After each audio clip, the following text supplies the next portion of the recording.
está lá em Provérbios, capítulo 29.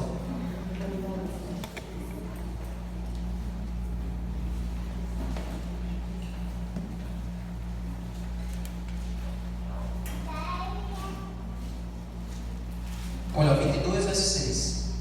Provérbios 22, verso 6.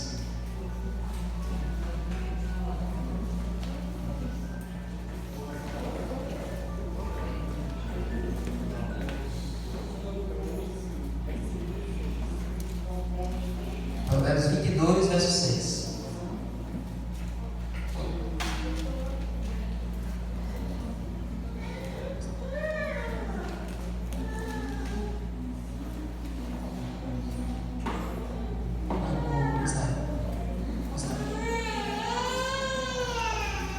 Provérbios 22, verso 6.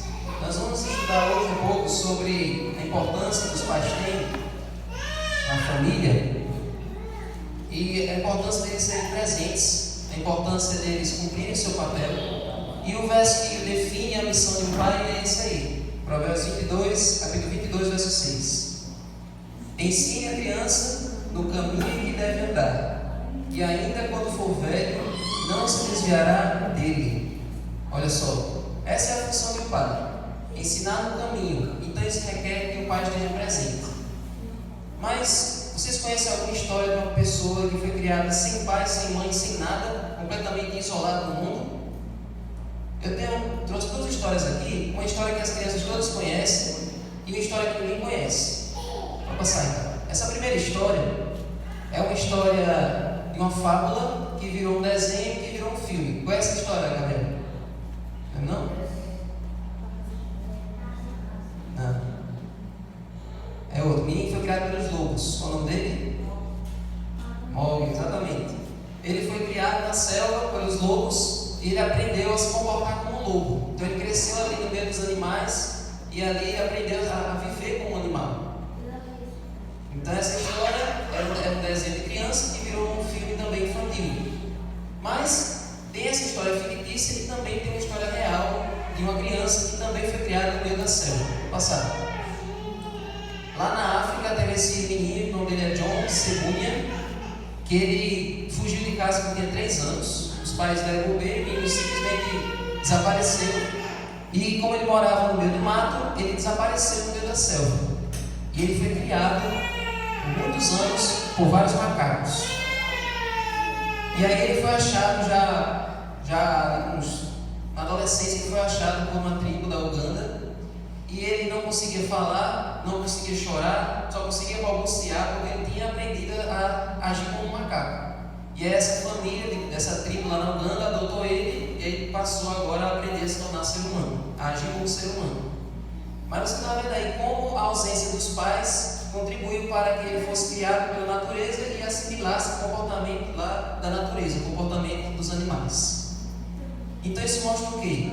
Que a criança, no ambiente em que ela crescer, ela vai assimilar o comportamento de quem estiver por perto.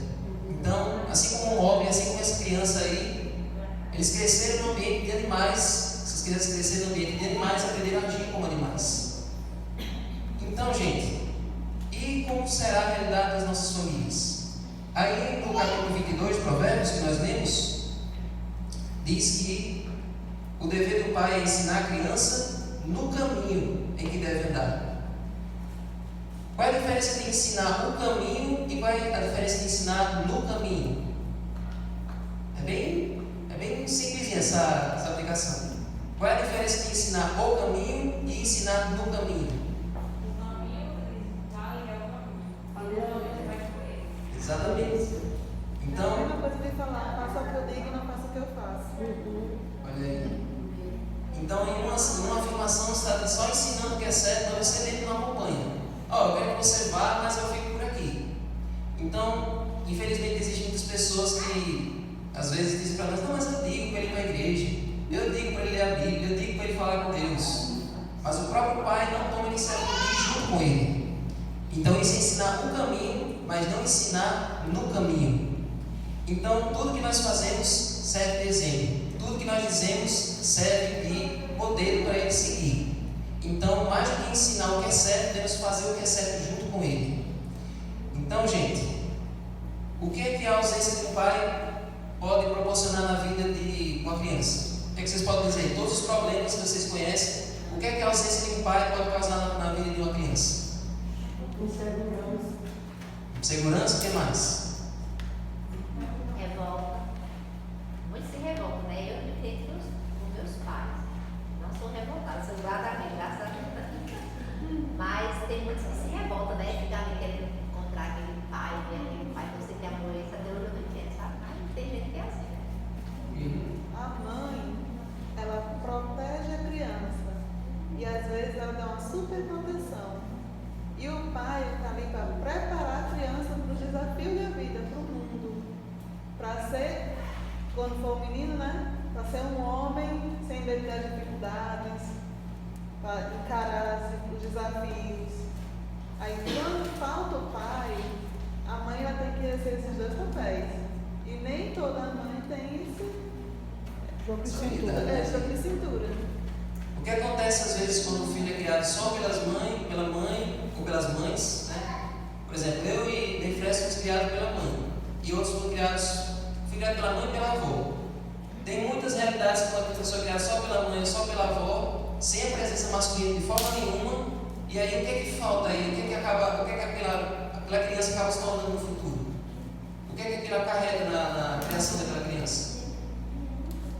Muitas vezes, por falta da personalidade masculina, porque a criança ela foi gerada de um homem e uma mulher. Ele não pode ser criado só por um. Ele deve ser criado pelos dois. Então, quando falta um, aquela pessoa será incompleta, a não ser que outra pessoa ocupe o lugar, como começa a ser caso, né? Mas senão o menino pode se tornar frágil por não ter aprendido na infância com alguém masculino. A natureza do masculino ela é diferente da natureza do feminino, como a Ariadne disse. Exatamente. A mãe, por mais rígida, por mais que tenha autoridade, tenha equilíbrio, mas a mãe não é homem. O menino ele precisa de um homem para fazer ele se tornar um homem. Olha aí. Então, nós vimos aí a ausência do pai na vida do menino. E na vida de uma menina, na vida de uma mulher? Se ela cresce sem a referência masculina positiva, como é que ela pode se tornar quando ela crescer? Essa aí é para você, não vou dizer nada. Nós vimos um menino, que ele cresce sem o pai, criado pela mãe, nós não sabemos como é que ele pode se tornar no futuro. E uma menina? A proteção. Às vezes, ela pode crescer revoltada com toda a figura masculina, com todo homem, achar que nenhum é digno de confiança. Eu já cresci. Conheço um 24 anos, que é até que me levantar, porque o pai Ele cria raiva de todo homem. E a raiva de todo homem, toda figura masculina que ela vê, ela associa aquela figura do pai que não esteve presente com ela no crescimento. Essa questão aí vai muito assim, de como a mãe fala com a mãe. Graças a Deus, assim, lógico que a gente sabe que tem alguns problemas, né? Mas, graças a Deus, que bom. Porque eu nunca falei mal para a pai dela, nunca pegou o meu problema com ele, do seu pai, com você, nunca proibi dela sair com ele, nunca. E a mãe nunca deve falar do pai. E hoje eu tenho amizade com ele que tem gente que fica mexendo. Fala sobre o seu pai, parece que não. Eu falo, não. Passa o tempo sem Então, é importante a figura masculina, é importante uma educação, desde a raiz, desde a base, porque a ciência diz que a formação do caráter de uma criança é até quantos anos? Até os 7 anos. Então, o caráter é a sua personalidade. O que é aquela criança vai se tornar no futuro? Então, tudo que ela vai assimilando ali nesse processo é aquilo que ela vai desenvolver e vai amadurecer na mente dela no futuro. Então, como Maria José fez, uma coisa muito boa foi ter ensinado a ela uma visão positiva da masculinidade, né? E também a criação de várias mães que criam os filhos sem a presença do pai. Isso é uma coisa a se louvar, que a gente considera considerar aqui. Então aqui tem uma série de coisas que podem acontecer quando o pai não está presente, que é a queda no desempenho escolar. Então, muitas vezes, sem os pais, sem aquela figura paterna ou sem a figura materna, os filhos não têm aquele desempenho escolar como teriam se tivessem, né? Os pais ali para ajudar. Tendência ao uso das drogas, né? Para tentar suprir a falta dos pais. Adoecimento, prematuridade sexual, ou seja, sem o pai e sem a mãe para ensinar da maneira certa, ele vai aprender de outra maneira, da maneira errada, né? E assim a saúde emocional da criança começa a ficar comprometida. E isso tudo, gente, também colabora para que a criança passe a ter uma visão errada sobre Deus. Muitas pessoas que não têm a figura paterna, elas não conseguem compreender por que Deus é nosso Pai. Então, muitas pessoas, para todas as crianças, a primeira ideia sobre Deus que ela vai ter é que Deus é nosso Pai, Deus é o Papai do céu. Tem o Papai da terra e tem o Papai do céu. Se não tem o Papai da terra, como é que ela pode imaginar como é o amor paterno, como é o amor de Deus? Então, gente, tudo isso colabora para que a presença do homem e da mulher, do pai e da mãe, sejam fundamentais para o desenvolvimento da criança.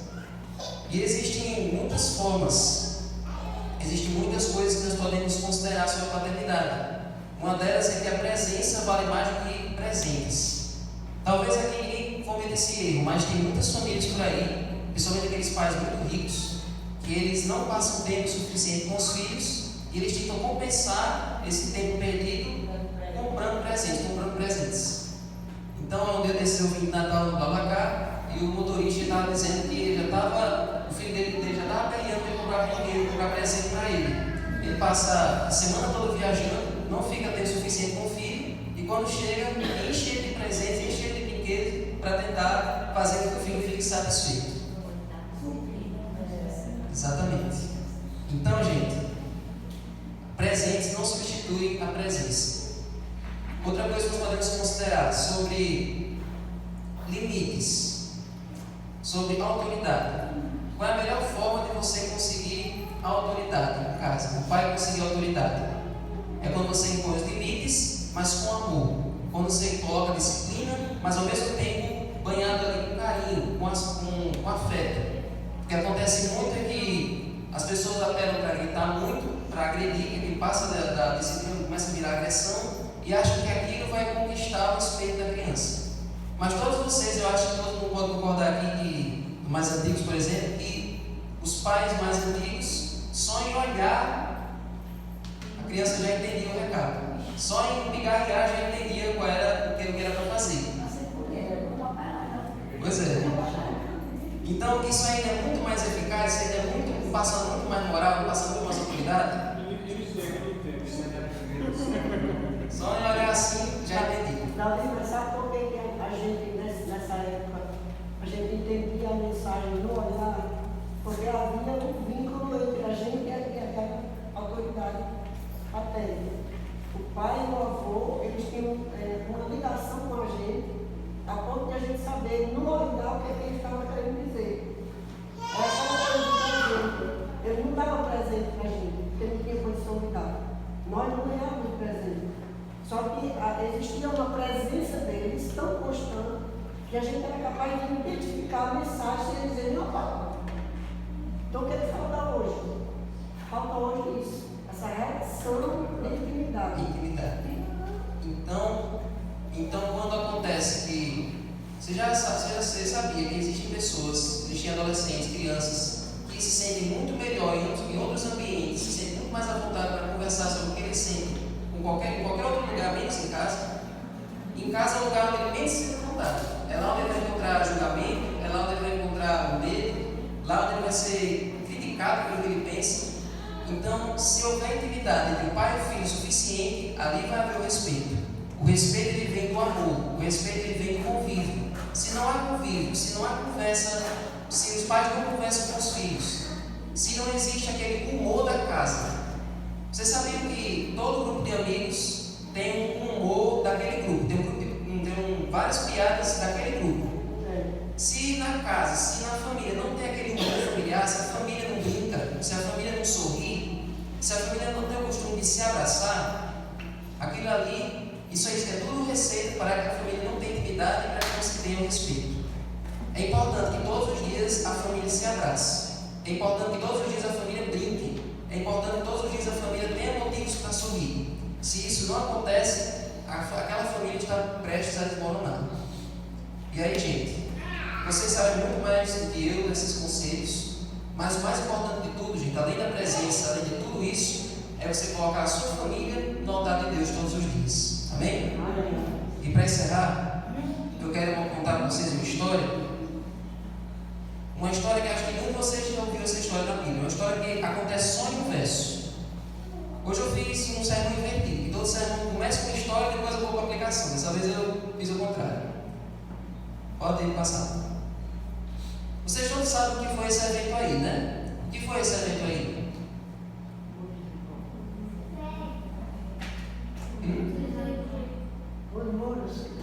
Os muros de Jericó. A destruição de Jericó.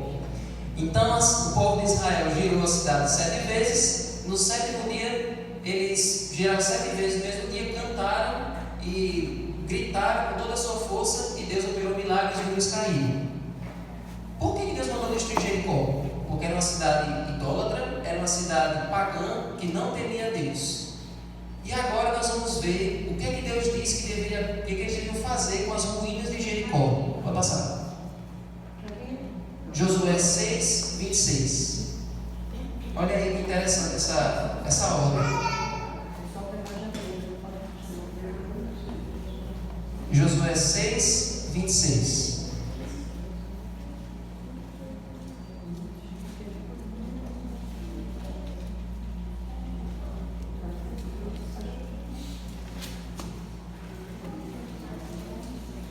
Amém.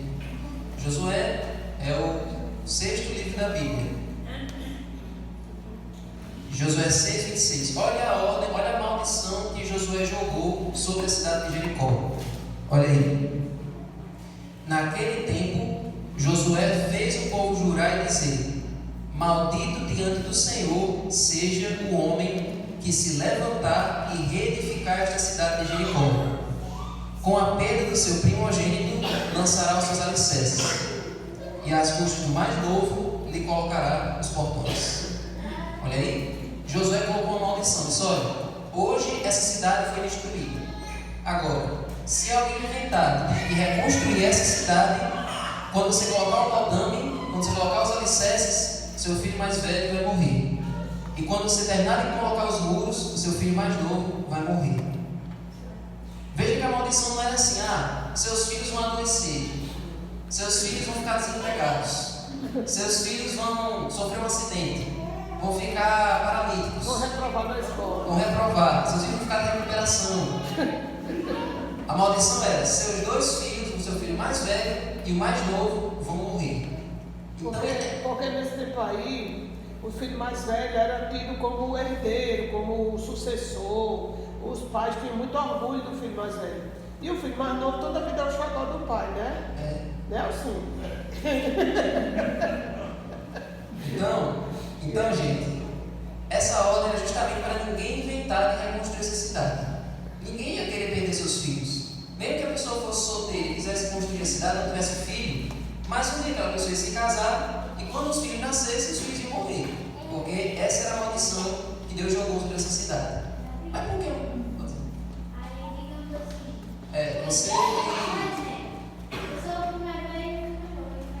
Ia morrer, não. ia nascer. Não, você ia morrer, e quando nascesse o outro ia morrer também. Né? Isso aqui é o filho mais novo. Então, gente, isso era para ninguém querer se atrever a reconstruir essa cidade, porque essa era uma cidade ruim, era uma cidade idólatra. Nessa cidade, os ídolos tinha muita imoralidade, tinha prostituição, tinha sacrifício de crianças, tinha sacrifícios humanos. Então não era para ninguém se atrever, que nem o mandou, se atrever a reconstruir Jericó. Agora, passaram-se centenas de anos, muitos e muitos anos, mas ninguém esqueceu dessa maldição. Mas vocês acreditam que teve uma pessoa que decidiu arriscar? Achou que Deus queria isso. Achou que não? Tem horas que a profecia vence, eu vou testar. Deus pode ter esquecido essa maldição, isso aí foi só um exagero. Talvez seja só uma gripe, talvez seja só ali um estarecido, não vai ser um morte é muito pesado. Vamos ver. Vamos lá para 1 Reis 16:34.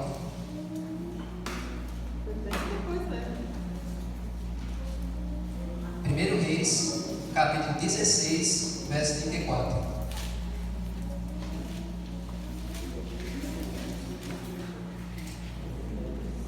Do mesmo jeito que a maldição foi só em um verso, o cumprimento da maldição também é só em um verso. Pode passar.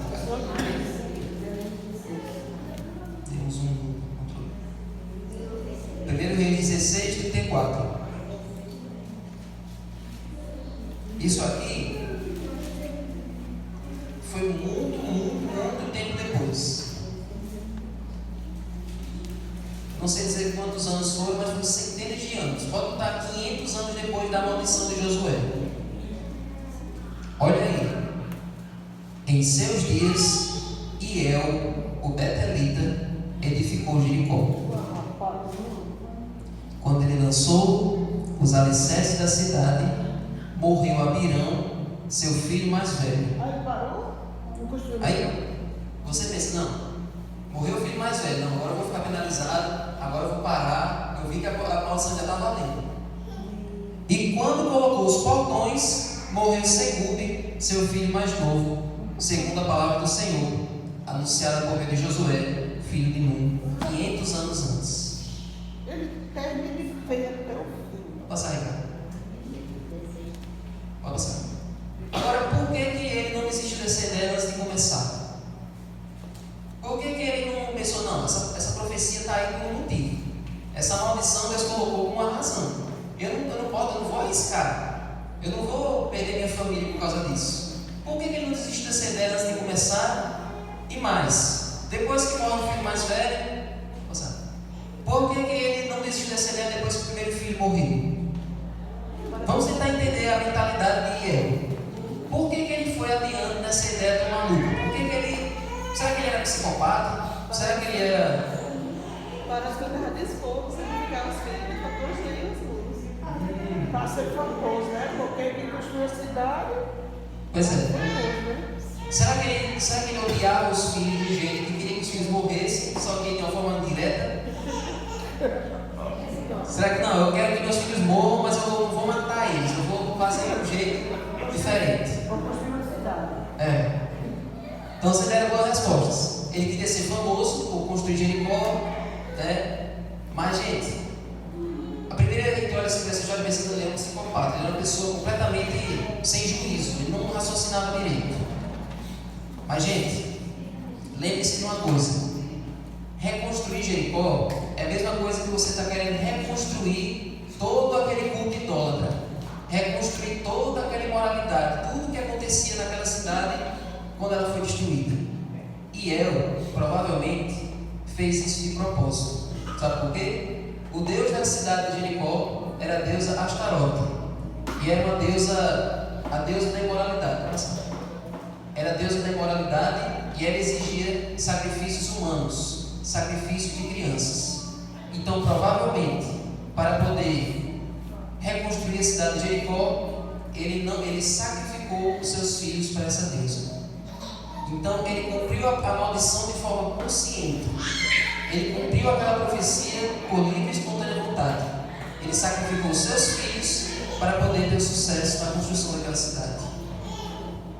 Qual que é essa mulher? Então, gente, o que leva a pessoa a fazer uma coisa dessa? O que leva a pessoa a sacrificar toda a sua família? Será que existem casas? Será que existem lares em que os pais fazem algo parecido? Que sacrificam os seus filhos para Satanás? Você sabia que quando você não entrega, não leva seus filhos para Deus, você está levando eles para o inimigo, está levando eles para Satanás? Tem pais que eu já ouvi dizer assim: não, eu gosto de ser neutro, eu gosto de deixar meu filho escolher, eu gosto de deixar ele decidir. Mas você sabe que... Já ouvi muito isso. Exatamente. Você sabe que o muro já é de Satanás, não é?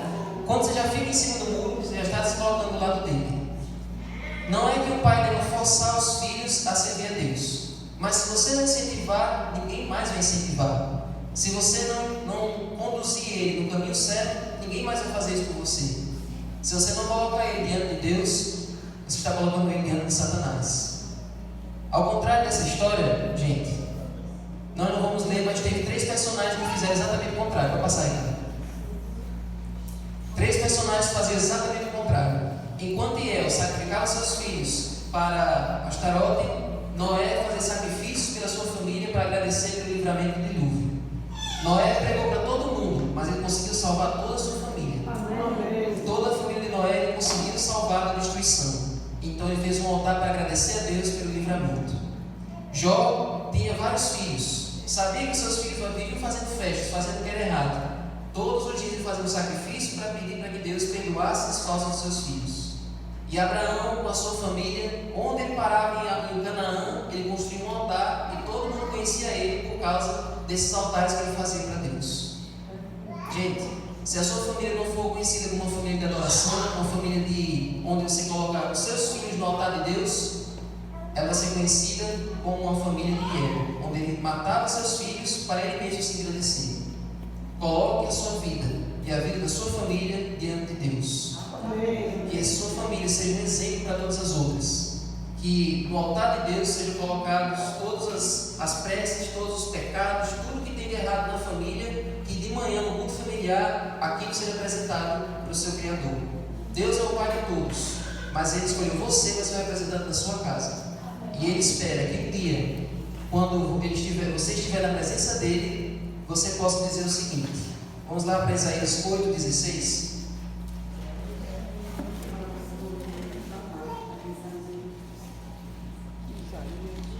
Isaías 8:16.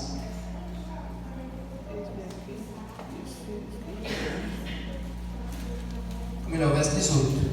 Isaías 8:18.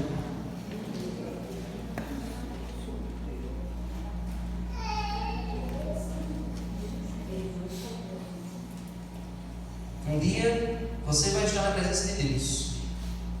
Deus vai perguntar algumas coisas para você, mas a coisa mais importante para você que é pai, que Deus vai perguntar para você naquele dia é: onde está a família que eu lhe concedi? Tem um verso lá em Salmos que diz que os filhos são um presente de Deus, são como flechas na aljava de um arqueiro. Cada filho é uma dádiva, cada filho é um presente. E Deus precisa que você use esse presente da maneira certa. E Ele espera que você responda essa pergunta dele com essa resposta aqui. Olha aí. Lá no trono de Deus, diante de todos os anjos, diante de todo o universo, você deve dizer isso aqui, olha: eis-me aqui com os filhos que o Senhor me deu, com sinais e maravilhas em Israel, da parte do Senhor dos exércitos que habita no monte Sião. Amém? Josué, uma vez, ele chegou para todo o povo e disse: eu e minha casa serviremos ao Senhor. E você vai chegar na presença de Deus e vai dizer essas palavras: está aqui os filhos que o Senhor me concedeu. Eu criei eles no teu caminho, eu fiz eles se tornarem servos teus, eles seguiram o meu exemplo, porque eu segui o teu exemplo. Que você possa guardar isso aqui como um voto, para que no futuro você possa dizer isso na frente de Deus. Para terminar, Deus, Ele não quer que hoje você sacrifique seus filhos, como Iel fez, mas que você possa fazer sacrifícios por eles. Coloque a sua família diante de Deus diariamente. E agora, nós temos aqui algumas crianças que gostariam de fazer uma homenagem aos seus pais. Temos aqui alguns pais. Nós temos Felipe, temos Kendi, temos Alcina, temos Bruno. E todos eles estão aqui representando a sua casa, suas famílias. E agora as crianças vão ter uma mensagem para dizer.